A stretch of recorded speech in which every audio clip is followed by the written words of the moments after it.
ਉਸ ਟੀਵੀ ਦੇਖ ਰਹੇ ਸਾਰੇ ਹੀ ਦਰਸ਼ਕਾਂ ਦਾ ਮੈਂ ਗੁਰਇਕਬਾਲ ਸਿੰਘ ਸਵਾਗਤ ਕਰਦਾ ਹਾਂ। ਅੱਜ ਅਸੀਂ ਗੱਲਬਾਤ ਕਰਨ ਜਾ ਰਹੇ ਹਾਂ ਕਿ ਜੋ ਪੰਜਾਬੀ ਨੌਜਵਾਨ ਅਰਬ ਕੰਟਰੀਜ਼ ਦੇ ਵਿੱਚ ਮਿਹਨਤ ਮੁਸ਼ੱਕਤ ਤੇ ਆਪਣੇ ਘਰ ਦੇ ਆਰਥਿਕ ਹਾਲਾਤਾਂ ਨੂੰ ਬਦਲਣ ਵਾਸਤੇ ਜਾਣਾ ਚਾਹੁੰਦੇ ਆ ਜਾਂ ਜਾ ਚੁੱਕੇ ਆ, ਉਹਨਾਂ ਨੂੰ ਅਗਰ ਇਹਨਾਂ ਦੇਸ਼ਾਂ ਦੇ ਵਿੱਚ ਕਿਸੇ ਕਿਸਮ ਦੀ ਕੋਈ ਸਮੱਸਿਆ ਆਉਂਦੀ ਹੈ ਤਾਂ ਉਹਨਾਂ ਸਮੱਸਿਆਵਾਂ ਨਾਲ ਨਜਿੱਠਣ ਵਾਸਤੇ ਹਰਨੇਕ ਰੰਧਾਵਾ ਹੈਲਪਿੰਗ ਗਰੁੱਪ ਹੈ ਜਿਹੜਾ ਬੜੀ ਹੀ ਮੁਸ਼ੱਕਤ ਨਾਲ ਮਿਹਨਤ ਕਰ ਰਿਹਾ ਤੇ ਇਹਨਾਂ ਲੋਕਾਂ ਦੀ ਮਦਦ ਵਾਸਤੇ ਅੱਗੇ ਆ ਰਿਹਾ। ਸੋ ਇਸ ਪੂਰੀ ਗੱਲਬਾਤ ਬਾਰੇ ਚਰਚਾ ਕਰਾਂਗੇ ਤੇ ਨਾਲ ਹੀ ਨਾਲ ਦੱਸਾਂਗੇ ਕਿ ਕਿਸ ਤਰੀਕੇ ਨਾਲ ਤੁਸੀਂ ਸਾਊਦੀ ਜਾ ਸਕਦੇ ਹੋ, ਕਿਸ ਸਹੀ ਤਰੀਕੇ ਨਾਲ ਤੁਸੀਂ ਏਜੰਟਾਂ ਦੀ ਪਰਖ ਹੈ ਜਿਹੜੀ ਉਹ ਕਰ ਸਕਦੇ ਹੋ, ਆਪਣਾ ਵੀਜ਼ਾ ਕਿਸ ਤਰੀਕੇ ਨਾਲ ਚੈੱਕ ਕਰ ਸਕਦੇ ਹੋ। ਇਹਨਾਂ ਸਾਰੀਆਂ ਗੱਲਾਂ ਬਾਤਾਂ ਤੇ ਚਰਚਾ ਕਰਨ ਵਾਸਤੇ ਸਾਡੇ ਨਾਲ ਜੁੜਨਗੇ ਸਾਊਦੀ ਅਰਬ ਤੋਂ ਜੱਸੀ ਬੈਂਸ ਜੀ, ਉਹਨਾਂ ਨਾਲ ਗੱਲਬਾਤ ਕਰਾਂਗੇ। ਪਹਿਲਾਂ ਗੱਲ ਕਰਦੇ ਹਾਂ ਕਿ ਪੰਜਾਬ ਦਾ ਇੱਕ ਨੌਜਵਾਨ ਜਿਹੜਾ ਕਿ ਆਪਣੇ ਚੰਗੇ ਭਵਿੱਖ ਦੀ ਖਾਤਰ ਸਾਊਦੀ ਅਰਬ ਦੇ ਵਿੱਚ ਗਿਆ ਸੀ, ਉੱਥੇ ਕਿਸੇ ਬਿਮਾਰੀ ਦੇ ਕਾਰਨ ਉਸ ਦੀ ਮੌਤ ਹੋ ਜਾਂਦੀ ਹੈ ਤੇ ਉਸ ਦੀ ਡੈੱਡ ਬੋਡੀ ਨੂੰ ਵਾਪਸ ਭੇਜਣ ਵਾਸਤੇ ਹਰਨੇਕ ਰੰਧਾਵਾ ਗਰੁੱਪ ਵੱਲੋਂ ਬਹੁਤ ਮਿਹਨਤ ਕੀਤੀ ਗਈ। ਦੱਸਿਆ ਜਾ ਰਿਹਾ ਕਿ ਇਸ ਪਰਿਵਾਰ ਦੀ ਜਿਹੜੀ ਆਰਥਿਕ ਹਾਲਤ ਹੈ ਉਹ ਵੀ ਬਹੁਤ ਜ਼ਿਆਦਾ ਮੰਦੀ ਹੋਣ ਕਾਰਨ ਉਹ ਇਸ ਕਾਬਲ ਨਹੀਂ ਸੀ ਕਿ ਆਪਣੇ ਪੁੱਤ ਦੀ ਲਾਸ਼ ਨੂੰ ਸਾਊਦੀ ਅਰਬ ਤੋਂ ਵਾਪਸ ਮੰਗਵਾ ਸਕੇ। ਜਗਜੀਤ ਸਿੰਘ ਨਾਂ ਦਾ ਜੋ ਵਿਅਕਤੀ ਆ ਉਹ ਸਾਊਦੀ ਅਰਬ ਦੇ ਵਿੱਚ ਗਿਆ ਸੀ, ਜਿਸ ਦਾ ਪਿੰਡ ਮੱਲੋ ਦੂਆ ਖੰਨਾ ਦੇ ਨੇੜ ਜਿਹੜਾ ਲੁਧਿਆਣਾ ਦੇ ਵਿੱਚ ਦੱਸਿਆ ਜਾ ਰਿਹਾ। ਆਓ ਮਾਰਦੇ ਆ ਇੱਕ ਨਿਗਾਹ ਜਿਸ ਤਰੀਕੇ ਨਾਲ ਹਰਨੇਕ ਰੰਧਾਵਾ ਗਰੁੱਪ ਵੱਲੋਂ ਇਸ ਪਰਿਵਾਰ ਦੀ ਮਦਦ ਕੀਤੀ ਗਈ ਹੈ।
ਇਸ ਪੂਰੇ ਮਾਮਲੇ ਤੇ ਸਾਰੀ ਜਾਣਕਾਰੀ ਦੇਣ ਵਾਸਤੇ ਸਾਡੇ ਨਾਲ ਸਾਊਦੀ ਅਰਬ ਤੋਂ ਜੁੜ ਚੁੱਕੇ ਨੇ ਜੱਸੀ ਬੈਂਸ ਹੋਰੀ, ਜਿਹੜੇ ਕਿ ਹਰਨੇਕ ਰੰਧਾਵਾ ਹੈਲਪਿੰਗ ਗਰੁੱਪ ਦੇ ਐਕਟਿਵ ਮੈਂਬਰ ਨੇ। ਬਹੁਤ ਸਾਰੇ ਕੇਸ ਉਹਨਾਂ ਨੇ ਇਸੇ ਤਰ੍ਹਾਂ ਸੋਲਵ ਕੀਤੇ ਆ, ਚਾਹੇ ਉਹ ਸਾਊਦੀ ਅਰਬ ਤੋਂ ਕੋਈ ਡੈੱਡ ਬੋਡੀ ਭੇਜਣ ਦਾ ਕੇਸ ਹੋਵੇ ਜਾਂ ਕਿਸੇ ਨੂੰ ਬਿਮਾਰੀ ਦੀ ਹਾਲਤ ਦੇ ਵਿੱਚ ਵਾਪਸ ਪੰਜਾਬ ਭੇਜਣ ਦਾ ਜਾਂ ਇੰਡੀਆ ਭੇਜਣ ਦਾ ਕੇਸ ਹੋਵੇ। ਬਹੁਤ ਸਾਰੀ ਇੱਦਾਂ ਦੀ ਹੈਲਪ ਇਹਨਾਂ ਨੇ ਕੀਤੀ ਆ, ਲਗਾਤਾਰ ਸਾਊਦੀ ਅਰਬ ਦੇ ਵਿੱਚ ਐਕਟਿਵ ਨੇ। ਕਿਸੇ ਨੂੰ ਵੀ ਕੋਈ ਦਿੱਕਤ ਆਉਂਦੀ ਆ ਤਾਂ ਮੋਹਰੀ ਹੋ ਕੇ ਉਹਨਾਂ ਦੀ ਮਦਦ ਹੈ ਜਿਹੜੀ ਇਹਨਾਂ ਵੱਲੋਂ ਕੀਤੀ ਜਾਂਦੀ ਹੈ। ਜੱਸੀ ਜੀ, ਤੁਹਾਡਾ ਸਵਾਗਤ ਹੈ ਇੰਡੋਜ਼ ਟੀਵੀ ਆਸਟ੍ਰੇਲੀਆ ਤੇ ਜੀ। ਸਰ, ਸਭ ਤੋਂ ਪਹਿਲਾਂ ਤੁਹਾਨੂੰ ਸਤਿ ਸ਼੍ਰੀ ਅਕਾਲ ਤੇ ਤੁਹਾਡੀ ਟੀਮ ਨੂੰ ਤੇ ਸਾਰੇ ਹੀ ਇਸ ਚੈਨਲ ਦੇਖਦੇ ਸਾਰੇ ਵੀਰਾਂ ਤੇ ਭੈਣਾਂ ਨੂੰ ਸਤਿ ਸ਼੍ਰੀ ਅਕਾਲ ਜੀ। ਤੇ ਮੈਂ ਬਹੁਤ ਬਹੁਤ ਧੰਨਵਾਦ ਕਰਦਾ, ਤੁਸੀਂ ਆਪਣੇ ਚੈਨਲ ਦੇ ਮਾਧਿਅਮ ਸਾਨੂੰ ਜਿਹੜੀ ਜਾਣਕਾਰੀ ਹੈਗੀ ਆ ਉਹ ਪ੍ਰੋਵਾਈਡ ਕਰੀ ਆ ਤੁਸੀਂ, ਤੇ ਬਾਕੀ ਜਿਹੜੀ ਚੀਜ਼ਾਂ ਦੇ ਵਿੱਚ ਤੁਸੀਂ ਹੈਲਪ ਕਰ ਰਹੇ ਹੋ ਸਾਡਾ, ਤੇ ਮੈਂ ਇੰਡੋ ਟੀਵੀ ਚੈਨਲ ਦਾ ਸਭ ਤੋਂ ਪਹਿਲਾਂ ਧੰਨਵਾਦ ਕਰਦਾ ਜੀ। ਜੀ ਜੱਸੀ, ਪਹਿਲਾਂ ਤਾਂ ਮੈਂ ਤੁਹਾਨੂੰ ਇਸ ਮੁੰਡੇ ਦੀ ਜਿਸ ਦੀ ਮੌਤ ਹੋਈ ਹੈ ਜਗਜੀਤ ਸਿੰਘ ਦੀ, ਇਹਦੇ ਬਾਰੇ ਕੁਝ ਜਾਣਕਾਰੀ ਤੁਹਾਡੇ ਤੋਂ ਲੈਣਾ ਚਾਹੂੰਗਾ ਕਿ ਕਿਸ ਤਰ੍ਹਾਂ ਇਸ ਵੀਰ ਨੂੰ ਕੀ ਦਿੱਕਤ ਆਈ, ਕਿਸ ਤਰ੍ਹਾਂ ਇਹਨਾਂ ਦੀ ਜਿਹੜੀ ਮੌਤ ਹੈ ਸਾਊਦੀ ਅਰਬ ਦੇ ਵਿੱਚ ਹੋ ਜਾਂਦੀ ਹੈ, ਉਹਦੇ ਕੀ ਕਾਰਨ ਰਹੇ ਹੈ? ਸਰ, ਸਾਡਾ ਇੱਕ ਇੱਥੇ ਗਰੁੱਪ ਚੱਲਦਾ, ਹੈਲਪਿੰਗ ਗਰੁੱਪ ਚੱਲਦਾ, ਜਿਹਦੇ ਵਿੱਚ ਜਿਹੜੇ ਵੀਰ ਨੂੰ ਕਿਸੇ ਨੂੰ ਕੋਈ ਪ੍ਰੋਬਲਮ ਹੁੰਦੀ ਆ ਤੇ ਅਸੀਂ ਕੋਸ਼ਿਸ਼ ਕਰੀ ਦੀ ਵੀ ਉਸ ਵੀਰ ਦੀ ਪ੍ਰੋਬਲਮ ਨੂੰ ਸੋਲਵ ਕੀਤਾ ਜਾਵੇ। ਤੇ ਉਸ ਗਰੁੱਪ ਦੇ ਵਿੱਚ ਵੀਰ ਦੇ ਬਾਰੇ ਸਾਨੂੰ ਇਨਫੋਰਮੇਸ਼ਨ ਮਿਲੀ ਸੀਗੀ ਤੇ ਕੁਝ ਮੇਰੇ ਵੀਰ ਸੀਗੇ ਜਿਨ੍ਹਾਂ ਨੇ ਮੈਨੂੰ ਪਰਸਨਲੀ ਮੇਰੇ ਅਕਾਊਂਟ ਦੇ ਵਿੱਚ ਮੈਨੂੰ ਮੈਸੇਜ ਕਰਕੇ ਇਸ ਜਗਜੀਤ ਵੀਰ ਬਾਰੇ ਦੱਸਿਆ ਸੀਗਾ। ਤੇ ਜਿਹੜੇ ਜਗਜੀਤ ਵੀਰ ਸੀਗੇ ਇਹ ਪਹਿਲਾਂ ਇੱਕ ਕੰਪਨੀ 'ਚ ਕੰਮ ਕਰਦੇ ਸੀਗੇ, ਉਸ ਤੋਂ ਬਾਅਦ ਉੱਥੋਂ ਇਹ ਸ਼ਿਫਟ ਹੋ ਕੇ ਕਿਸੇ ਦੂਜੀ ਕੰਪਨੀ 'ਚ ਚਲੇ ਗਏ ਤੇ ਜਿੱਥੇ ਜਾ ਕੇ ਇਹਨਾਂ ਨੂੰ ਇੱਕ ਅਟੈਕ ਦੀ ਪ੍ਰੋਬਲਮ ਹੋ ਗਈ ਸੀ, ਅਟੈਕ ਕਰਕੇ ਵੀਰ ਦੀ ਡੈਥ ਹੋ ਗਈ ਸੀ ਜੀ। ਜੀ ਤੇ ਜੱਸੀ, ਇੱਕ ਹੋਰ ਬੜੀ ਵੱਡੀ ਗੱਲ ਹੈ ਕਿ ਬਹੁਤ ਸਾਰੇ ਕੇਸ ਇਦਾਂ ਦੇ ਵਾਪਰ ਜਾਂਦੇ ਆ ਕਿ ਖਾਸ ਕਰਕੇ ਇਨ ਅਰਬ ਕੰਟਰੀਜ਼ ਦੇ ਵਿੱਚ ਜਿਹੜਾ ਮੌਤਾਂ ਹੈ ਉਹ ਬਹੁਤ ਵੱਡੀ ਗਿਣਤੀ ਦੇ ਵਿੱਚ ਹੁੰਦੀਆਂ, ਜਾਂ ਆਪਾਂ ਕਹਿ ਲਈਏ ਵੀ ਕਿ ਬਿਮਾਰੀ ਦੀ ਹਾਲਤ ਦੇ ਵਿੱਚ ਸਹੀ ਤਰੀਕੇ ਨਾਲ ਇਲਾਜ ਨਹੀਂ ਕਰਵਾਇਆ ਜਾਂਦਾ, ਜਾਂ ਉਹਨਾਂ ਨੂੰ ਮਾਨਸਿਕ ਪ੍ਰੈਸ਼ਰ ਇੰਨਾ ਕੁ ਜ਼ਿਆਦਾ ਇੱਥੇ ਦਿੱਤਾ ਜਾਂਦਾ ਕੰਮ ਦਾ, ਜਿਹਦੇ ਕਰਕੇ ਇਦਾਂ ਦੀ ਸਮੱਸਿਆ ਆ ਜਾਂਦੀ ਹੈ ਕਿ ਸਾਡੇ ਪੰਜਾਬੀ ਨੌਜਵਾਨ ਆ ਜਿਹੜੇ ਉਹ ਮੌਤ ਦੇ ਮੂੰਹ ਦੇ ਵਿੱਚ ਚਲੇ ਜਾਂਦੇ? ਕੋਈ ਇਦਾਂ ਦੀ ਗੱਲ ਹੈ? ਨਹੀਂ ਸਰ, ਜਿਹੜੀ ਜਿੰਨੀਆਂ ਵੀ ਟੋਟਲ ਇੱਥੇ ਕੰਪਨੀਆਂ ਹੈਗੀਆਂ ਉਹ ਮੈਡੀਕਲ ਕਾਰਡ ਸਪੈਸ਼ਲ ਬਣਾ ਕੇ ਜਾਂਦੀਆਂ, ਜਿਹਦੇ ਵਿੱਚ ਸਾਨੂੰ ਕਾਫੀ ਡਿਸਕਾਊਂਟ ਮਿਲਦਾ ਤੇ ਸਾਨੂੰ ਮੈਡੀਕਲ ਫੈਸਿਲਿਟੀ ਕਾਫੀ ਹੁੰਦੀ ਹੈ। ਤੇ ਇਹ ਰੀਜ਼ਨ ਸਰ ਏਦਾਂ ਦਾ ਹੈਗਾ, ਜਿਹੜਾ ਸਾਡਾ ਖਾਣਾ ਪਾਣੀ ਹੈਗਾ ਉਹਦਾ ਫਰਕ ਹੁੰਦਾ ਤੇ ਕੁਝ ਬੰਦਿਆਂ ਨੂੰ ਥੋੜੀ ਮੋਟੀਆਂ ਸਭ ਨੂੰ ਪ੍ਰੋਬਲਮਾਂ ਹੁੰਦੀਆਂ ਤੇ ਉਹ ਬਾਅਦ ਵਿੱਚੋਂ ਜੇ ਪ੍ਰੋਪਰ ਮੈਡੀਸਨ ਨਹੀਂ ਲੈਂਦੇ ਤੇ ਉਹ ਪ੍ਰੋਬਲਮ ਜਿਹੜੀ ਹੈਗੀ ਆ ਬਾਅਦ ਵਿੱਚੋਂ ਵੱਡਾ ਰੂਪ ਲੈ ਕੇ ਉਹ ਸਾਨੂੰ ਪ੍ਰੋਬਲਮ ਕ੍ਰੀਏਟ ਕਰਦੀ ਹੈ। ਜੀ ਜੀ ਜੱਸੀ, ਬਿਲਕੁਲ ਤੁਹਾਡੀ ਗੱਲ ਬਿਲਕੁਲ ਸਹੀ ਹੈ, ਕਿਉਂਕਿ ਥੋੜੀ ਬਹੁਤੀ ਅਗਰ ਦਿੱਕਤ ਕਿਸੇ ਨੂੰ ਪਹਿਲਾਂ ਪਰੇਸ਼ਾਨੀ ਹੈ ਤਾਂ ਉਹਦਾ ਟ੍ਰੀਟਮੈਂਟ ਪ੍ਰੋਪਰ ਤਰੀਕੇ ਨਾਲ ਲੈ ਕੇ ਇੱਥੋਂ ਫੇਰ ਹੀ ਵਿਦੇਸ਼ ਦੀ ਧਰਤੀ ਤੇ ਜਾਣਾ ਚਾਹੀਦਾ। ਸੋ ਅਗਲਾ ਸਵਾਲ ਤੁਹਾਨੂੰ ਮੈਂ ਕਰਨਾ ਚਾਹੁੰਦਾ ਹੈ ਕਿ ਜਿਵੇਂ ਪੰਜਾਬ ਦੇ ਜਿਹੜੇ ਨੌਜਵਾਨ ਨੇ ਇੱਥੇ ਰੁਜ਼ਗਾਰ ਦੇ ਸਾਧਨ, ਉਹ ਤੁਸੀਂ ਵੀ ਚੰਗੀ ਤਰ੍ਹਾਂ ਜਾਣਦੇ ਹੋ ਕਿ ਕਿਸ ਤਰੀਕੇ ਨਾਲ ਇੱਥੇ ਰੁਜ਼ਗਾਰ ਦਿੱਤਾ ਜਾਂਦਾ। ਆਮਦਨ ਦੇ ਸਾਧਨ ਬਹੁਤ ਜ਼ਿਆਦਾ ਘੱਟ ਹੋਣ ਕਾਰਨ ਆਪਣੇ ਪਰਿਵਾਰਾਂ ਦੀ ਗਰੀਬੀ ਨੂੰ ਦੂਰ ਕਰਨ ਵਾਸਤੇ ਨੌਜਵਾਨ ਆ ਜਿਹੜੇ ਉਹ ਅਰਬ ਦੇਸ਼ਾਂ ਦੇ ਵੱਲ ਰੁੱਖ ਕਰਦੇ ਆ ਤੇ ਇੱਥੇ ਮਿਹਨਤ ਮਜ਼ਦੂਰੀ ਕਰਕੇ ਆਪਣੇ ਪਿੱਛੇ ਵਸਦੇ ਪਰਿਵਾਰ ਨੂੰ ਜਿਹੜਾ ਹੈਗਾ ਹੈਲਪ ਦੇਣ ਦੀ ਕੋਸ਼ਿਸ਼ ਉਹਨਾਂ ਵੱਲੋਂ ਕੀਤੀ ਜਾਂਦੀ ਹੈ। ਤੁਸੀਂ ਐਸੇ ਨੌਜਵਾਨਾਂ ਨੂੰ ਕੀ ਸਲਾਹ ਦੇਣਾ ਚਾਹੋਗੇ ਕਿ ਉਹ ਸਹੀ ਤਰੀਕੇ ਨਾਲ ਬਿਨਾਂ ਕਿਸੇ ਝੰਜਟ ਤੋਂ ਜਿਹੜਾ ਹੈਗਾ ਇੱਥੇ ਕੰਮਕਾਰ ਵਾਸਤੇ ਪਹੁੰਚ ਸਕਣ? ਕਿਸ ਤਰ੍ਹਾਂ ਦੀ ਉਹਨਾਂ ਨੂੰ ਜਿਹੜਾ ਕਾਰਵਾਈਆਂ ਕਰਨੀਆਂ ਚਾਹੀਦੀਆਂ ਉਹਦੇ ਬਾਰੇ ਜ਼ਰੂਰ ਜਾਣਕਾਰੀ ਦਿਓ, ਤਾਂ ਜੋ ਜਿਹੜੇ ਨੌਜਵਾਨ ਵਿਦੇਸ਼ਾਂ ਦੇ ਵਿੱਚ ਆਉਣਾ ਚਾਹੁੰਦੇ, ਅਰਬ ਕੰਟਰੀਜ਼ ਦੇ ਵਿੱਚ ਜਾਣਾ ਚਾਹੁੰਦੇ, ਉਹਨਾਂ ਨੂੰ ਸਹੀ ਜਾਣਕਾਰੀ ਮਿਲ ਸਕੇ। ਹਾਂਜੀ ਸਰ, ਤੁਸੀਂ ਬਹੁਤ ਵਧੀਆ ਕੁਐਸਚਨ ਕੀਤਾ ਹੈਗਾ। ਤੁਹਾਨੂੰ ਮੈਂ ਇਹਦਾ ਇੱਕ ਰਾਈਟ ਆਨਸਰ ਦਿੰਦਾ ਹੈਗਾ। ਸਾਰੇ ਵੀਰ, ਸਾਊਦੀ ਅਰਬ ਜਿਹੜੀ ਕੰਟਰੀ ਹੈ ਬਹੁਤ ਵਧੀਆ ਕੰਟਰੀ ਹੈ ਤੇ ਮੈਂ ਬਹੁਤ ਲੋਕਾਂ ਦੇ ਵਿੱਚ ਅਫਵਾਹਾਂ ਸੁਣਿਆ ਵੀ ਸਾਊਦੀ ਐਦਾਂ ਸਾਊਦੀ ਐਦਾਂ। ਜਿਹੜਾ ਸਾਊਦੀ ਦਾ ਕਾਨੂੰਨ ਆ ਬਹੁਤ ਵਧੀਆ ਕਾਨੂੰਨ ਆ, ਕਾਨੂੰਨ ਦੇ ਮੁਤਾਬਕ ਦੇਖਿਆ ਜਾਵੇ ਬਹੁਤ ਵਧੀਆ ਕਾਨੂੰਨ ਇਹਨਾਂ ਰੱਖੇ ਹੋਏ ਆ। ਤੇ ਬਾਕੀ ਮੈਂ ਇਹ ਚੀਜ਼ ਦੱਸਣਾ ਚਾਹੁੰਦਾ, ਜਿਹੜੇ ਮੇਰੇ ਜੰਗ ਵੀਰ ਆ ਜੋ ਮੇਰੀ ਏਜ ਦੇ ਆ ਜਿਹੜੇ ਸਾਊਦੀ ਦੇ ਵਿੱਚ ਆਉਣਾ ਚਾਹੁੰਦੇ ਹੈਗੇ ਆ, ਉਹ ਇੱਕ ਰਾਈਟ ਜਿਹੜਾ ਜਿਵੇਂ ਏਜੰਟ ਹੈਗਾ, ਰਾਈਟ ਏਜੰਟ ਦੇ ਕੋਲ ਜਾਣਾ ਚਾਹੀਦਾ ਜਿਨ੍ਹਾਂ ਦੇ ਕੋਲ ਏਜੰਟੀ ਦਾ ਲਾਇਸੈਂਸ ਆ ਜੋ ਸਾਨੂੰ ਗੌਰਮੈਂਟ ਤੋਂ ਮਨਜ਼ੂਰ ਹੈਗੇ ਆ। ਕਿਉਂਕਿ ਕਾਫੀ ਵੀਰਾਂ ਦੇ ਅਸੀਂ ਕੇਸ ਦੇਖੇ ਆ ਵੀ ਜਿਹੜੇ ਨਾਰਮਲ ਏਜੰਟ ਆ ਜਾਂ ਪਿੰਡਾਂ ਦੇ ਵਿੱਚ ਏਜੰਟ ਹੁੰਦੇ ਆ ਉਹਨਾਂ ਕੋਲ ਚਲੇ ਜਾਂਦੇ ਆ, ਉਹਨਾਂ ਨੇ ਸਿਰਫ ਆਪਣਾ ਕਮਿਸ਼ਨ ਬਣਾਉਣ ਤੱਕ ਮਤਲਬ ਰੱਖਿਆ ਹੁੰਦਾ ਤੇ ਉਹਨਾਂ ਦਾ ਰੀਜ਼ਨ ਸਿਰਫ ਇਹੀ ਹੁੰਦਾ ਵੀ ਬੰਦੇ ਦੀ ਫਲਾਈਟ ਕਰਵਾ ਦਿੱਤੀ, ਉਸ ਤੋਂ ਬਾਅਦ ਉਹਨਾਂ ਦੀ ਰਿਸਪੌਂਸਿਬਿਲਿਟੀ ਖਤਮ ਹੋ ਜਾਂਦੀ ਆ। ਉਹਨਾਂ ਨੂੰ ਨਹੀਂ ਪਤਾ ਲੱਗਦਾ ਵੀ ਉਹਨਾਂ ਨੇ ਬੰਦਾ ਕਿੱਥੇ ਭੇਜਿਆ ਕਿੱਥੇ ਨਹੀਂ ਭੇਜਿਆ। ਤੇ ਮੈਂ ਇੱਕ ਸਾਰੇ ਵੀਰਾਂ ਨੂੰ ਇੱਕ ਸਲਾਹ ਦੇਣਾ ਚਾਹੁੰਦਾ ਵੀ ਜਦੋਂ ਵੀ ਤੁਸੀਂ ਕਿਸੇ ਵੀ ਏਜੰਟ ਤੋਂ ਕੰਮ ਕਰਵਾਉਂਦੇ ਆ ਤੇ ਜਦੋਂ ਤੁਹਾਡਾ ਕੰਮ ਹੁੰਦਾ ਤੇ ਇੱਕ ਮੈਡੀਕਲ ਗਮਕਾ ਹੁੰਦਾ ਜੋ ਦਿੱਲੀ ਦੇ ਵਿੱਚ ਪ੍ਰੋਵਾਈਡ ਹੁੰਦਾ ਤੇ ਉਹ ਮਨਜ਼ੂਰ ਹੈ, ਜਿੰਨੀ ਵੀ ਅਰਬ ਕੰਟਰੀਆਂ ਹੈਗੀਆਂ ਗਮਕੇ ਦਾ ਮੈਡੀਕਲ ਐਕਸੈਪਟ ਕਰਦੀ ਆ। ਤਾਂ ਉਸ ਤੋਂ ਬਾਅਦ ਜਿਵੇਂ ਸਾਊਦੀ ਲੈਵਲ ਤੇ ਮੈਂ ਗੱਲ ਕਰਾਂ 15-20 ਦਿਨ ਦੇ ਵਿੱਚ ਇੱਕ ਤੁਹਾਡਾ ਮੂਵਾ ਨੰਬਰ ਆਉਂਦਾ, ਉਹ ਮੂਵਾ ਨੰਬਰ ਤੁਸੀਂ ਇੰਟਰਨੈਟ ਤੇ ਜਾ ਕੇ ਚੈੱਕ ਕਰ ਸਕਦੇ ਹੋ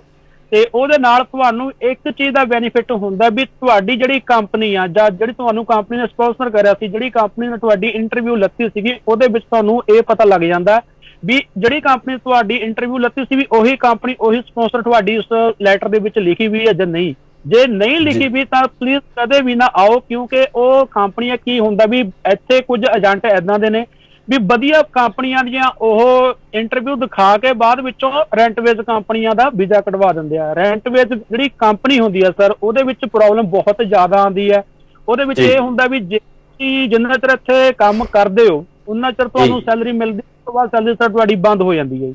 ਜੀ। ਇੱਕ ਹੋਰ ਤੁਹਾਨੂੰ ਸਵਾਲ ਕਰਨਾ ਚਾਹੁੰਦਾ ਕਿ ਜਿਹੜੇ ਤੁਸੀਂ ਏਜੰਟ ਦੱਸਿਆ ਕਿ ਜਿਸ ਤਰ੍ਹਾਂ ਕਿ ਬਹੁਤ ਛੋਟੇ ਏਜੰਟ ਆ ਜਿਹੜੇ ਰਜਿਸਟਰਡ ਨਹੀਂ ਹੈਗੇ ਭਾਰਤ ਸਰਕਾਰ ਕੋਲ ਜਾਂ ਪੰਜਾਬ ਸਰਕਾਰ ਕੋਲ, ਉਹਨਾਂ ਦੀ ਕੋਈ ਰਜਿਸਟ੍ਰੇਸ਼ਨ ਨਹੀਂ ਹੈਗੀ, ਉਹ ਕਿਸ ਤਰ੍ਹਾਂ ਦੇ ਧੋਖੇ ਜਿਹੜੇ ਇਹਨਾਂ ਨੌਜਵਾਨਾਂ ਨਾਲ ਕਰ ਸਕਦੇ ਆ ਜਾਂ ਕਿਸ ਤਰੀਕੇ ਨਾਲ ਆਪਣੀਆਂ ਗੱਲਾਂ ਦੇ ਵਿੱਚ ਉਲਝਾ ਕੇ ਜਿਹੜਾ ਰੁਪਈਆਂ ਦੀ ਠੱਗੀ ਵੀ ਮਾਰਦੇ ਆ, ਨਾਲ ਫਾਈਨੈਂਸ਼ੀਅਲ ਵੀ ਠੱਗੀ ਕਰਦੇ ਆ ਤੇ ਨਾਲ ਦੀ ਨਾਲ ਉਹਨਾਂ ਨੂੰ ਮਾਨਸਿਕ ਜਿਹੜਾ ਤਣਾਅ ਉਹ ਵੀ ਇਹਨਾਂ ਵੱਲੋਂ ਜਿਹੜਾ ਦਿੱਤਾ ਜਾਂਦਾ ਹੈ, ਉਹਦੇ ਬਾਰੇ ਥੋੜੀ ਜਾਣਕਾਰੀ ਦਿਓ। ਹਾਂਜੀ ਸਰ, ਮੈਂ ਬਹੁਤ ਇੱਥੇ ਤਕਰੀਬਨ ਕੇਸ ਦੇਖਿਆ, ਮੇਰੇ ਕੋਲ ਬਹੁਤ ਏਦਾਂ ਦੇ ਕੇਸ ਇੱਥੇ ਆ ਰਹੇ ਆ, ਕਹਿ ਰਹੇ ਵੀ ਭਾਜੀ ਅਸੀਂ ਇੱਥੇ ਫਸ ਗਏ। ਉਹਦਾ ਰੀਜ਼ਨ ਕੀ ਹੁੰਦਾ, ਜਿਹੜੇ ਸਾਡੀ ਅੱਜ ਕੱਲ੍ਹ ਦੀ ਜਨਰੇਸ਼ਨ ਆ ਕਈਆਂ ਨੂੰ ਤਾਂ ਇਹ ਨਹੀਂ ਪਤਾ ਲੱਗਦਾ ਵੀ ਅਸੀਂ ਸਾਊਦੀ ਦਾ ਵੀਜ਼ਾ ਕਿਵੇਂ ਚੈੱਕ ਕਰਨਾ। ਤੇ ਮੈਂ ਉਹ ਇੱਕ ਵੈਬਸਾਈਟ ਦੱਸਦਾ www.eject ਲਿਖਿਆ ਹੋਇਆ ਹੁੰਦਾ ਤੇ ਤੁਸੀਂ ਉੱਥੇ ਜਾ ਕੇ ਤੁਸੀਂ ਆਪਣਾ ਖੁਦ ਆਪ ਵੀਜ਼ਾ ਚੈੱਕ ਕਰ ਸਕਦੇ ਹੋ। ਏਜੰਟ ਨੂੰ ਵੀ ਪੁੱਛਣ ਦੀ ਤੁਹਾਨੂੰ ਕੋਈ ਲੋੜ ਨਹੀਂ ਹੈਗੀ। ਤੇ ਜਿਵੇਂ ਸਾਡਾ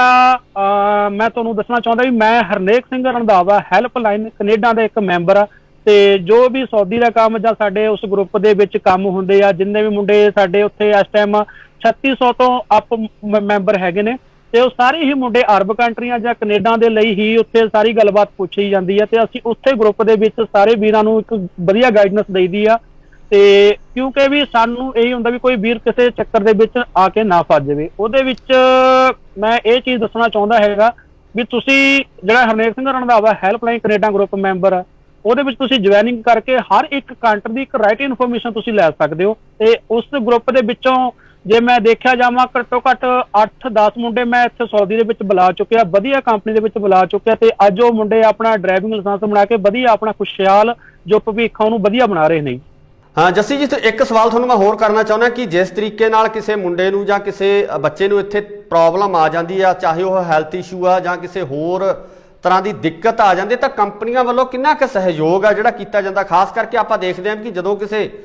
ਮੁੰਡੇ ਦੀ ਇੱਥੇ ਮੌਤ ਹੁੰਦੀ ਹੈ ਤਾਂ ਉਸ ਤੋਂ ਬਾਅਦ ਜਿਹੜਾ ਬਹੁਤ ਮਿਹਨਤ ਮੁਸ਼ੱਕਤ ਕਰਨੀ ਪੈਂਦੀ ਹੈ ਡੈੱਡ ਬੋਡੀ ਨੂੰ ਵਾਪਸ ਇੰਡੀਆ ਭੇਜਣ ਦੇ ਵਾਸਤੇ। ਜਾਂ ਆਪਾਂ ਕਹਿ ਲਈਏ ਕਿ ਤੁਹਾਡੇ ਵਰਗੇ ਜਿਹੜੇ ਹੈਲਪਿੰਗ ਗਰੁੱਪ ਇੱਥੇ ਬਣੇ ਨੇ ਜਾਂ ਜਿਹੜੇ ਲੋਕ ਸਹਾਇਤਾ ਕਰਦੇ ਨੇ, ਸਿਰਫ ਉਹੀ ਅੱਗੇ ਆ ਕੇ ਮਦਦ ਕਰਦੇ ਨੇ, ਕੀ ਕੰਪਨੀਆਂ ਵੱਲੋਂ ਇਸ ਚੀਜ਼ ਦੀ ਕੋਈ ਰਿਸਪੌਂਸਿਬਿਲਟੀ ਜਾਂ ਜ਼ਿੰਮੇਵਾਰੀ ਨਹੀਂ ਲਈ ਜਾਂਦੀ? ਸਰ ਕਈ ਕੰਪਨੀਆਂ ਇੱਦਾਂ ਦੀਆਂ ਹੈਗੀਆਂ ਜਿਹੜੀ ਡੈੱਡ ਬੋਡੀ ਭੇਜਣ ਦੇ ਵਿੱਚ ਫੁੱਲ ਹੈਲਪ ਕਰਦੇ ਨੇ, ਤੇ ਕੁਝ ਕੰਪਨੀਆਂ ਇੱਦਾਂ ਦੀਆਂ ਹੈਗੀ ਵੀ ਡੈੱਡ ਬੋਡੀ ਭੇਜਣ ਦੇ ਵਿੱਚ ਨਹੀਂ ਹੈਲਪ ਕਰਦੀਆਂ, ਤੇ ਆਪਾਂ ਨੂੰ ਸਾਰਿਆਂ ਨੂੰ ਸੇਮ ਨਹੀਂ ਕਰ ਸਕਦੇ। ਤੇ ਜਿਹੜੀ ਹੁਣ ਡੈੱਡ ਬੋਡੀ ਭੇਜਣ ਦਾ ਪ੍ਰੋਸੀਜਰ ਆ ਸਰ, ਉਹ ਬਹੁਤ ਲੰਬਾ ਹੁੰਦਾ, ਤੇ ਜੇ ਬੰਦਾ ਦੇਖਿਆ ਜਾਵੇ ਤਾਂ ਘੱਟੋ ਘੱਟ 1 ਮਹੀਨਾ 1.5 ਮਹੀਨਾ ਲੱਗ ਜਾਂਦਾ ਹੈਗਾ। ਇੰਡੀਆ ਐਮਬੈਸੀ ਦੇ ਵਿੱਚ ਚੱਕਰ ਲਗਾਉਣੇ ਪੈਂਦੇ ਹੈਗੇ ਆ। ਜਿਵੇਂ ਤੁਹਾਨੂੰ ਪਤਾ ਹੀ ਹੈਗਾ ਵੀ ਜਿਹੜੀ ਹੁਣ ਆਪਾਂ ਕੁਝ ਦਿਨ ਪਹਿਲਾਂ ਜਗਜੀਤ ਸਿੰਘ ਦੀ ਡੈੱਡ ਬੋਡੀ ਭੇਜੀ ਆ, ਤੇ ਉਹਦੇ ਵਿੱਚ ਮੈਂ ਧੰਨਵਾਦ ਕਰਦਾ ਇੰਡੀਆ ਐਮਬੈਸੀ ਦਾ, ਤੇ ਸਾਨੂੰ ਉਹਨਾਂ ਨੇ ਬਹੁਤ ਜ਼ਿਆਦਾ ਸਪੋਰਟ ਕੀਤੀ ਆ। ਤੇ ਸਾਡੇ ਇੱਕ ਵਕੀਲ ਨੇ ਜਾਕੂਬ ਖਾਨ ਜੀ, ਤੇ ਉਹਨਾਂ ਨੇ ਸਾਨੂੰ ਬਹੁਤ ਜ਼ਿਆਦਾ ਸਪੋਰਟ ਕੀਤੀ ਹੈ। ਤੇ ਉਹ ਪਰਿਵਾਰ ਇੱਕ ਗਰੀਬ ਪਰਿਵਾਰ ਸੀਗਾ, ਤੇ ਉਹ ਜਿਹੜੀ ਇੱਥੇ ਡੈੱਡ ਬੋਡੀ ਜਾਂ ਟਿਕਟ ਦਾ ਖਰਚਾ ਉਹ ਪੇ ਨਹੀਂ ਕਰ ਸਕਦੀ ਸੀਗੀ। ਤੇ ਜਿਹੜੇ ਜਾਕੂਬ ਖਾਨ ਜੀ ਸਾਡੇ ਵਕੀਲ ਆ, ਉਹਨਾਂ ਨੇ ਸਾਨੂੰ ਉੱਥੋਂ ਘੱਟੋ ਘੱਟ ਜੋ ਸਾਊਦੀ ਦਾ 11,200 ਰੈਲ ਤਕਰੀਬਨ ਅਮਾਊਂਟ ਸੀਗੀ, ਉਹ ਪੂਰੀ ਮਾਫ ਕਰਵਾ ਕੇ ਜਗਦੀਸ਼ ਸਿੰਘ ਜਿਹੜੀ ਡੈੱਡ ਬੋਡੀ ਆ ਉਹ ਇੰਡੀਆ ਭੇਜੀ ਗਈ ਆ। ਤੇ ਬਾਕੀ ਗੱਲ ਇਹ ਸਰ ਵੀ ਕਈ ਕੰਪਨੀਆਂ ਜਿਹੜੀਆਂ ਹੈਗੀਆਂ ਉਹ ਪੂਰਾ ਖਰਚਾ ਚੱਕਦੀਆਂ ਪਈਆਂ, ਤੇ ਉਹ ਇੰਡੀਆ ਐਮਬੈਸੀ ਤੇ ਵੀ ਉੱਪਰ ਪ੍ਰੈਸ਼ਰਾਈਜ਼ ਨਹੀਂ ਕਰਦੀਆਂ, ਤੇ ਬਹੁਤ ਕੰਪਨੀਆਂ ਇਦਾਂ ਦੀਆਂ ਹੈਗੀਆਂ ਨੇ ਡੈੱਡ ਬੋਡੀਆਂ ਸੇਫ ਇੰਡੀਆ ਪਹੁੰਚਾਈਆਂ ਵੀ ਹੈਗੀਆਂ। ਜੀ ਤੁਸੀਂ ਜਿਹੜੀ ਇਹ ਮਦਦ ਆ ਸਾਰੀ ਕਰਦੇ ਹੋ, ਕਿਸ ਤਰੀਕੇ ਨਾਲ ਕਰਦੇ ਹੋ? ਕੀ ਤੁਹਾਨੂੰ ਜਿਹੜੀ ਫੰਡਿੰਗ ਹੈ ਉਹ ਜਿਵੇਂ ਆਪਣੇ ਨਿੱਜੀ ਤੌਰ ਤੇ ਕਲੈਕਸ਼ਨ ਕਰਕੇ ਫੰਡਿੰਗ ਕਰਦੇ ਹੋ, ਜਾਂ ਤੁਸੀਂ ਕਿਸੇ ਹੋਰ ਦੀ ਸਹਾਇਤਾ ਲੈ ਕੇ ਜਿਹੜੀ ਜੋ ਵੀ ਖਰਚੇ ਆਉਂਦੇ ਨੇ ਡੈੱਡ ਬੋਡੀ ਨੂੰ ਭੇਜਣ ਵਾਸਤੇ, ਜਿਵੇਂ ਤੁਸੀਂ ਦੱਸਿਆ ਕਿ ਟਿਕਟ ਦਾ ਖਰਚਾ ਜਾਂ ਕੋਈ ਫੀਸ ਪੇ ਕਰਨੀ ਹੈ, ਉਹ ਫਿਰ ਕਿੱਦਾਂ ਮੈਨੇਜ ਕਰਦੇ ਹੋ ਸਾਰਾ? ਹਾਂਜੀ ਸਰ, ਮੈਂ ਜਿਵੇਂ ਤੁਹਾਨੂੰ ਦੱਸਿਆ ਸੀਗਾ ਵੀ ਮੈਂ ਹਰਨੇਕ ਸਿੰਘ ਰੰਧਾਵਾ ਹੈਲਪਲਾਈਨ ਗਰੁੱਪ ਦਾ ਮੈਂਬਰ ਹੈਗਾ। ਤੇ ਜਿਵੇਂ ਕਈ ਤਰ੍ਹਾਂ ਦੇ ਸਾਡੇ ਕੋਲ ਮੈਸੇਜ ਆਉਂਦੇ ਵੀ ਸਾਡੇ ਏਦਾਂ ਮਤਲਬ ਰਿਸ਼ਤੇਦਾਰ ਜਾਂ ਸੱਜਣ ਮਿੱਤਰ ਦੀ ਡੈਥ ਹੋ ਗਈ ਆ, ਤੇ ਉਹਨਾਂ ਦਾ ਵੈਰੀਫਾਈ ਕਰਨ ਦੇ ਨਾਲ ਲਈ ਅਸੀਂ ਮੇਰਾ ਇੱਕ ਬ੍ਰਦਰ ਆ ਰਮਨ ਸ਼ਰਮਾ ਜੀ, ਤੇ ਉਹ ਵੀ ਸਾਡੇ ਹਰਨੇਕ ਰੰਧਾਵਾ ਹੈਲਪਲਾਈਨ ਗਰੁੱਪ ਦੇ ਮੈਂਬਰ ਹੀ ਆ। ਤੇ ਫਿਰ ਅਸੀਂ ਉਹਨਾਂ ਨੂੰ ਕਹਿੰਦੇ ਹੈਗੇ ਆ, ਤੇ ਉਹਨਾਂ ਦੀ ਜੋ ਵੀ ਜੈਰੋਕਸ ਕਾਪੀ ਆ ਕਾਮਾ ਜੋ ਵੀ ਡਾਕੂਮੈਂਟ ਉਹਨਾਂ ਦਾ ਮਤਲਬ ਪੰਜਾਬ ਦੇ ਪ੍ਰੂਫ ਅਸੀਂ ਉਹ ਇੰਡੀਆ ਐਮਬੈਸੀ ਨੂੰ ਟਵੀਟ ਕਰਦੇ ਆ। ਟਵੀਟ ਕਰਨ ਤੋਂ ਬਾਅਦ ਤੇ ਜਿਹੜੀ ਇੰਡੀਆ ਐਮਬੈਸੀ ਆਪਣਾ ਰਿਆਦ ਹੈਗੀ ਹੈ ਜੀ ਸਰ, ਬਹੁਤ ਵਧੀਆ ਰਿਸਪੌਂਸ ਦਿੰਦੀ ਆ ਸਾਨੂੰ 5-10 ਮਿੰਟਾਂ ਦੇ ਵਿੱਚ ਮਤਲਬ ਆਨਸਰ ਦੇ ਦਿੰਦੀ ਆ। ਤੇ ਉਸ ਤੋਂ ਬਾਅਦ ਸਾਡੀ ਜਿਹੜੀ ਪ੍ਰੋਸੈਸ ਆ ਸਰ ਉਹ ਸ਼ੁਰੂ ਹੋ ਜਾਂਦੀ ਆ, ਉਸੇ ਦੇ ਨਾਲ ਅਸੀਂ ਜਿਹੜਾ ਅੱਗੇ ਕੰਮ ਸਾਡਾ ਉਹ ਸ਼ੁਰੂ ਹੋ ਜਾਂਦਾ। ਤੇ ਜਿਵੇਂ ਮੈਂ ਤੁਹਾਨੂੰ ਪਹਿਲਾਂ ਹੀ ਦੱਸਿਆ ਵੀ ਸਾਡੇ ਜਾਕੂਬ ਖਾਨ ਜਿਹੜੇ ਵਕੀਲ ਸਾਹਿਬ ਹੈਗੇ ਨੇ, ਤੇ ਸਾਡੀ ਸਰ ਉਹ ਬਹੁਤ ਹੈਲਪ ਕਰਦੇ ਨੇ। ਜਿਹੜੇ ਪਰਿਵਾਰ ਸਾਨੂੰ ਦਿਖਦਾ ਵੀ ਹਾਂ ਇਹ ਪਰਿਵਾਰ ਨਹੀਂ ਪੈਸੇ ਦੇ ਸਕਦਾ, ਅਸੀਂ ਪਰਿਵਾਰ ਦੀ ਵੀ ਇਨਕੁਆਇਰੀ ਕਰਦੇ ਆ ਪਿੱਛੋਂ ਵੀ ਉਹ ਪਰਿਵਾਰ ਪੈਸਾ ਦੇ ਸਕਦਾ ਜਾਂ ਨਹੀਂ ਦੇ ਸਕਦਾ। ਜਿਹੜੇ ਪਰਿਵਾਰ ਪੈਸਾ ਦੇ ਸਕਦਾ ਤੇ ਉਹ ਅਸੀਂ ਇੰਡੀਆ ਐਮਬੈਸੀ ਦੇ ਉੱਤੇ ਉਹਨਾਂ ਨੇ ਜ਼ੋਰ ਨਹੀਂ ਪਾਉਂਦੇ, ਅਸੀਂ ਉਹਨਾਂ ਨੂੰ ਕਹਿ ਕੇ ਹੀ ਪੇ ਕਰਵਾ ਦਿੰਦੇ ਆ। ਜਿਹੜੇ ਸਾਨੂੰ ਪਰਿਵਾਰ ਦੇਖਦਾ ਵੀ ਨਹੀਂ ਪੈਸਾ ਦੇ ਸਕਦਾ, ਤੇ ਅਸੀਂ ਫਿਰ ਇੰਡੀਆ ਐਮਬੈਸੀ ਨੂੰ ਰਿਕੁਐਸਟ ਕਰੀਦੀ ਆ, ਜਾਕੂਬ ਖਾਨ ਜੀ ਨੂੰ ਰਿਕੁਐਸਟ ਕਰੀਦੀ ਆ, ਫਿਰ ਉਹ ਆਪਣਾ ਇੰਡੀਆ ਐਮਬੈਸੀ ਨੂੰ ਰਿਕੁਐਸਟ ਕਰਕੇ ਉਹਨਾਂ ਦਾ ਜਿਹੜਾ ਪੈਸਾ ਹੈਗਾ ਉਹ ਇੰਡੀਆ ਐਮਬੈਸੀ ਸਰ ਪੇ ਕਰ ਦਿੰਦੀ ਹੈ। ਜੀ ਜੀ ਬਿਲਕੁਲ। ਜੇ ਆਪਾਂ ਗੱਲ ਕਰੀਏ ਹੈਲਪਿੰਗ ਜਿਹੜਾ ਗਰੁੱਪ ਤੁਹਾਡਾ ਚੱਲ ਰਿਹਾ ਹਰਨੇਕ ਰੰਧਾਵਾ ਜੀ ਜਿਹਨੂੰ ਲੀਡ ਕਰ ਰਹੇ ਆ, ਤੇ ਬਹੁਤ ਵਧੀਆ ਜਿਹੜਾ ਕੰਮ ਹੈ ਤੁਸੀਂ ਕਰ ਰਹੇ ਹੋ, ਕਿਉਂਕਿ ਜਿਹੜੇ ਗਰੀਬ ਪਰਿਵਾਰ ਨੇ ਜਿਹੜੇ ਪਹਿਲਾਂ ਹੀ ਪਿੱਛੋਂ ਜਿਹੜੇ ਆਰਥਿਕ ਹਾਲਾਤ ਆ ਉਹਨਾਂ ਦੇ ਠੀਕ ਨਹੀਂ ਆ, ਉਹ ਮਿਹਨਤ ਮੁਸ਼ੱਕਤ ਵਾਸਤੇ ਜਦੋਂ ਵਿਦੇਸ਼ਾਂ ਦੇ ਵਿੱਚ ਜਾਂਦੇ, ਅਰਬ ਕੰਟਰੀਜ਼ ਦੇ ਵਿੱਚ ਜਾਂਦੇ, ਅਗਰ ਉਹਨਾਂ ਨੂੰ ਉੱਥੇ ਕੋਈ ਸਮੱਸਿਆ ਆਉਂਦੀ ਆ ਤਾਂ ਬਹੁਤ ਮੁਸ਼ਕਿਲ ਹੋ ਜਾਂਦੀ ਹੈ ਪਿੱਛੇ ਪਰਿਵਾਰ ਨੂੰ ਸਾਂਭਣਾ, ਪਿੱਛੇ ਪਰਿਵਾਰ ਦੀ ਜਿਹੜੀ ਆਰਥਿਕ ਮੰਦਹਾਲੀ ਦੇ ਕਾਰਨ ਜਿਹੜਾ ਉਹਨਾਂ ਨੂੰ ਵਾਪਸ ਚਾਹੇ ਉਹ ਬਿਮਾਰ ਵਿਅਕਤੀ ਆ ਉਹਨੂੰ ਬੁਲਾਉਣਾ ਜਾਂ ਡੈੱਡ ਬੋਡੀ ਨੂੰ ਲਿਆਉਣਾ, ਮੇਰੇ ਹਿਸਾਬ ਨਾਲ ਬਹੁਤ ਵੱਡੀ ਸਮੱਸਿਆ ਜਿਹੜੀ ਖੜੀ ਹੋ ਜਾਂਦੀ ਹੈ। ਸੋ ਇੱਥੇ ਬੈਂਸ ਸਾਹਿਬ ਤੁਹਾਨੂੰ ਇੱਕ ਹੋਰ ਸਵਾਲ ਮੈਂ ਕਰਨਾ ਚਾਹੁੰਦਾ ਕਿ ਜਿਵੇਂ ਮੰਨ ਲਓ ਵੀ ਹੁਣ ਜਗਜੀਤ ਸਿੰਘ ਦੇ ਪਰਿਵਾਰ ਦੇ ਵਿੱਚ ਜਿਹੜਾ ਉਹਨਾਂ ਦਾ ਕਮਾਉਣ ਵਾਲਾ ਨੌਜਵਾਨ ਸੀ, ਅੱਜ ਉਹ ਇਸ ਦੁਨੀਆ ਦੇ ਵਿੱਚ ਨਹੀਂ ਰਿਹਾ, ਇਹ ਨੌਜਵਾਨਾਂ ਦੀ ਮੌਤ ਹੋ ਚੁੱਕੀ ਹੈ, ਤੁਸੀਂ ਡੈੱਡ ਬੋਡੀ ਭਾਰਤ ਭੇਜੀ ਹੈ, ਉਸ ਤੋਂ ਬਾਅਦ ਪਰਿਵਾਰ ਦੀ ਵੀ ਕੋਈ ਮਦਦ ਕਰਦੇ ਹੋ, ਆਰਥਿਕ ਸਹਾਇਤਾ ਜਿਹੜੀ ਤੁਹਾਡੇ ਵੱਲੋਂ ਕੀਤੀ ਜਾਂਦੀ ਹੈ ਕਿਸੇ ਕਿਸਮ ਦੀ? ਕਿਉਂਕਿ ਇੱਕ ਵਾਰ ਜਦੋਂ ਕਮਾਉਣ ਵਾਲਾ ਜਾਂ ਪਰਿਵਾਰ ਦਾ ਮੋਢੀ ਜਦੋਂ ਇਸ ਦੁਨੀਆ ਦੇ ਵਿੱਚ ਨਹੀਂ ਰਹਿੰਦਾ ਤਾਂ ਮੈਂ ਸਮਝਦਾ ਕਿ ਪਰਿਵਾਰ ਬਿਲਕੁਲ ਟੁੱਟ ਕੇ ਖੇਰੂ ਹੋ ਜਾਂਦਾ ਤੇ ਇੱਕ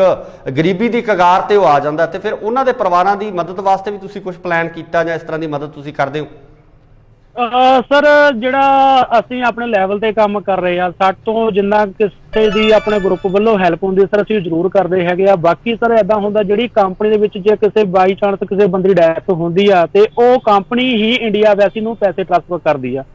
ਤੇ ਇੰਡੀਆ ਵੈਸੀ ਸਰ ਉਹ ਕਦੋਂ ਉਹਨਾਂ ਦੇ ਪਰਿਵਾਰ ਨੂੰ ਸੈਂਡ ਕਰਦੀ ਆ ਸਰ ਉਹਦੇ ਬਾਰੇ ਅਸੀਂ ਨਹੀਂ ਗੱਲ ਕਰ ਸਕਦੇ, ਕਿਉਂਕਿ ਉਹ ਇੱਕ ਕਾਨੂੰਨੀ ਕਾਰਵਾਈ ਹੁੰਦੀ ਆ, ਪੈਸੇ ਦੀ ਗੱਲ ਹੁੰਦੀ ਆ ਸਰ ਉੱਥੇ। ਤੇ ਤੁਹਾਨੂੰ ਮੈਂ ਦੱਸਣਾ ਚਾਹੁੰਦਾ ਵੀ ਇੱਕ ਕੁਝ ਟਾਈਮ ਪਹਿਲਾਂ ਇੱਕ ਸਾਡੇ ਕੋਲ ਕੇਸ ਆਇਆ ਸੀ ਬਲਵੀਰ ਕੁਮਾਰ ਜੀ ਦਾ, ਤੇ ਉਹ ਬਿਲੋਂਗ ਕਰਦੇ ਸੀਗੇ ਸਰ। ਉਹਨਾਂ ਦੀ 1 ਅਪ੍ਰੈਲ ਨੂੰ ਡੈਥ ਹੋ ਗਈ ਸੀਗੀ ਤੇ ਉਹ ਇੱਕ ਕੰਮ ਕਰਦੇ ਸੀਗੇ ਤੇ ਸਰ ਉਹਨਾਂ ਨੂੰ ਪਰਿਵਾਰ ਨੂੰ ਇਹ ਨਹੀਂ ਸੀ ਪਤਾ ਲੱਗ ਰਿਹਾ ਵੀ ਸਾਡਾ ਜਿਹੜਾ ਬੰਦਾ ਹੈਗਾ ਵੀ ਉਹ ਠੀਕ ਆ ਜਾਂ ਉਹਨਾਂ ਦੀ ਡੈਥ ਹੋ ਗਈ ਆ। ਤੇ ਅਸੀਂ ਉਹਨਾਂ ਦੀ ਜਦੋਂ ਇਨਕੁਆਇਰੀ ਕੀਤੀ ਤਾਂ ਸਾਨੂੰ ਸਾਡੇ ਵਕੀਲ ਜਾਕੂ ਖਾਈ ਨੇ ਦੱਸਿਆ ਵੀ ਉਹਨਾਂ ਦੀ ਡੈਥ ਹੋ ਗਈ ਆ ਤੇ ਉਹਨਾਂ ਨੂੰ ਇੱਥੇ ਦਫਨਾਇਆ ਗਿਆ ਹੈਗਾ। ਤੇ ਉਹਦਾ ਰੀਜ਼ਨ ਕੀ, ਜਿਵੇਂ ਸਰ ਤੁਹਾਨੂੰ ਪਤਾ ਕੋਵਿਡ-19 ਦੀ ਜ਼ੋਰ ਬਹੁਤ ਜ਼ਿਆਦਾ ਚੱਲ ਰਿਹਾ, ਇਸ ਕਰਕੇ ਇੱਥੇ ਡੈਡ ਬੋਡੀਆਂ ਬਹੁਤ ਜ਼ਿਆਦਾ ਹੋ ਗਈਆਂ ਤੇ ਮਤਲਬ ਇੰਡੀਆ ਭੇਜਣ ਦੇ ਲਈ ਕੋਈ ਸਾਧਨ ਨਹੀਂ ਸੀਗਾ, ਇਸ ਕਰਕੇ ਉਹਨਾਂ ਨੇ ਕਾਫੀ ਡੈਡ ਬੋਡੀਆਂ ਇੱਥੇ ਦਫਨਾ ਦਿੱਤੀਆਂ ਗਈਆਂ ਹੈਗੀਆਂ। ਤੇ ਜਿਹੜੀ ਉਹਨਾਂ ਦੇ ਕਫਿਲ ਸੀਗਾ ਉਹਨਾਂ ਨੇ ਉਹਨਾਂ ਦੇ ਪਰਿਵਾਰ ਨੂੰ ਜਿਹੜੀ ਮਤਲਬ ਹੈਲਪ ਕਰਨੀ ਸੀਗੀ ਉਹ ਪੈਸਾ ਇੰਡੀਆ ਵੈਸੀ ਨੂੰ ਭੇਜ ਦਿੱਤਾ। ਤੇ ਹੁਣ ਇੰਡੀਆ ਵੈਸੀ ਉਹ ਕਦੋਂ ਭੇਜਦੇ ਸਰ ਉਹ ਉਹਨਾਂ ਦਾ ਸਰਕਾਰੀ ਕੰਮ ਹੈਗਾ, ਉਹਦੇ ਵਿੱਚ ਆਪਾਂ ਮਤਲਬ ਨਹੀਂ ਦੱਸ ਸਕਦੇ ਵੀ ਕਿੱਦੋਂ ਭੇਜਣਗੇ ਕਿੱਦਾਂ ਨਹੀਂ ਸਰ। ਜੱਸੀ ਜੀ ਇੱਕ ਨਾ ਤੁਸੀਂ ਆਪਣਾ ਹੈਲਪਿੰਗ ਨੰਬਰ ਵੀ ਜ਼ਰੂਰ ਦੱਸ ਦਿਓ, ਅਗਰ ਸਾਊਦੀ ਦੇ ਵਿੱਚ ਕਿਸੇ ਪੰਜਾਬੀ ਵੀਰ ਨੂੰ ਦਿੱਕਤ ਆਉਂਦੀ ਆ ਤਾਂ ਉਹ ਤੁਹਾਡੇ ਨਾਲ ਕੰਟੈਕਟ ਕਰ ਸਕੇ, ਕਿਸ ਤਰੀਕੇ ਨਾਲ ਤੁਹਾਡੇ ਨਾਲ ਰਾਬਤਾ ਕਰ ਸਕਦਾ ਉਹ ਜ਼ਰੂਰ ਦੱਸੋ ਕਿ ਉਹਨਾਂ ਲੋਕਾਂ ਤੱਕ, ਉਹਨਾਂ ਨੌਜਵਾਨਾਂ ਤੱਕ ਇਹ ਆਵਾਜ਼ ਜ਼ਰੂਰ ਪਹੁੰਚ ਜੇ ਜਿਨ੍ਹਾਂ ਨੂੰ ਕਿਸੇ ਕਿਸਮ ਦੀ ਸਾਊਦੀ ਦੇ ਵਿੱਚ ਦਿੱਕਤ ਆ ਰਹੀ ਹੈ ਜਾਂ ਤੁਹਾਡੀ ਮਦਦ ਹੈ ਜਿਹੜੀ ਉਹ ਲੈ ਸਕਣ। ਹਾਂਜੀ ਸਰ ਮੇਰਾ ਨੰਬਰ ਹੈਗਾ +96659185773। ਜੱਸੀ ਬਹੁਤ ਬਹੁਤ ਧੰਨਵਾਦ, ਤੁਸੀਂ ਸਾਨੂੰ ਇਹ ਸਾਰੀ ਜਾਣਕਾਰੀ ਦਿੱਤੀ ਆ। ਬਾਕੀ ਜਿਸ ਤਰ੍ਹਾਂ ਦਾ ਕੰਮ ਹਰਨੇਕ ਰੰਧਾਵਾ ਹੈਲਪਿੰਗ ਗਰੁੱਪ ਜਿਹੜਾ ਕਰ ਰਿਹਾ ਉਹ ਵਾਕਿਆ ਹੀ ਸ਼ਲਾਘਾਯੋਗ ਹੈ। ਤੁਸੀਂ ਜਿਹੜਾ ਮਾਨਵਤਾ ਦੀ ਸੇਵਾ ਦੇ ਵਿੱਚ ਲੱਗੇ ਹੋਏ ਹੋ, ਨਾਲ ਨਾਲ ਆਪਣੇ ਪਰਿਵਾਰਾਂ ਵਾਸਤੇ ਕਮਾਈ ਕਰਨ ਵਾਸਤੇ ਵੀ ਇਹਨਾਂ ਵਿਦੇਸ਼ਾਂ ਦੇ ਵਿੱਚ ਇਹਨਾਂ ਤਾਂ ਦੇਸ਼ ਦੀ ਧਰਤੀ ਦੇ ਉੱਪਰ ਬੈਠੇ ਹੋਏ ਹੋ। ਸੋ ਅਸੀਂ ਆਪਣੇ ਚੈਨਲ ਵੱਲੋਂ ਤੁਹਾਡੇ ਸਾਰੇ ਗਰੁੱਪ ਨੂੰ ਇਸ ਗੱਲ ਦੀ ਵਧਾਈ ਦਿੰਦੇ ਹਾਂ ਕਿ ਤੁਸੀਂ ਇਨਸਾਨੀਅਤ ਦੀ ਸੇਵਾ ਕਰ ਰਹੇ ਹੋ, ਇਨਸਾਨੀਅਤ ਨੂੰ ਮੁੱਖ ਰੱਖ ਕੇ ਬਿਨਾਂ ਕਿਸੇ ਜਾਤ ਰੰਗ ਭੇਦਭਾਵ ਤੇ ਧਰਮ ਤੋਂ ਉੱਪਰ ਉੱਠ ਕੇ ਜਿਹੜੀ ਇਹ ਸੇਵਾ ਕਰ ਰਹੇ ਹੋ। ਸੋ ਬਹੁਤ ਬਹੁਤ ਧੰਨਵਾਦ ਜੱਸੀ, ਤੁਸੀਂ ਸਾਨੂੰ ਸਮਾਂ ਦਿੱਤਾ। ਸਰ ਤੁਹਾਡਾ ਵੀ ਬਹੁਤ ਬਹੁਤ ਧੰਨਵਾਦ ਜੋ ਤੁਸੀਂ ਸਾਡੀ ਜਿਹੜੀ ਆਵਾਜ਼ ਆ ਸਾਰੀ ਸੰਗਤ ਤੱਕ ਪਹੁੰਚਾ ਰਹੇ ਹੋ। ਤੇ ਸਾਡਾ ਬਸ ਇਹੀ ਕਹਿਣਾ ਹੈਗਾ ਵੀ ਕੋਈ ਵੀ ਵੀਰ ਕਿਸੇ ਵੀ ਅਰਬ ਕੰਟਰੀ ਚ ਆਉਂਦਾ ਤੇ ਪਲੀਜ਼ ਆਪਣਾ ਰਾਈਟ ਇਨਫੋਰਮੇਸ਼ਨ ਲੈ ਕੇ ਆਓ, ਕਿਉਂਕਿ ਬਾਅਦ ਵਿੱਚੋਂ ਸਰ ਬਹੁਤ ਜ਼ਿਆਦਾ ਪ੍ਰੋਬਲਮ ਕ੍ਰੀਏਟ ਹੋ ਜਾਂਦੀਆਂ। ਤੇ ਤੁਹਾਡਾ ਵੀ ਸਰ ਬਹੁਤ ਬਹੁਤ ਦਿਲੋਂ ਧੰਨਵਾਦ ਹੈ ਜੀ ਜੋ ਤੁਸੀਂ ਸਾਡੀ ਆਵਾਜ਼ ਜਿਹੜੀ ਸਾਰੀ ਸੰਗਤ ਤੱਕ ਪਹੁੰਚਾ ਰਹੇ ਆ ਜੀ। ਬਹੁਤ ਬਹੁਤ ਧੰਨਵਾਦ ਜੱਸੀ, ਤੁਹਾਡਾ ਬਹੁਤ ਬਹੁਤ ਸ਼ੁਕਰੀਆ ਜੀ।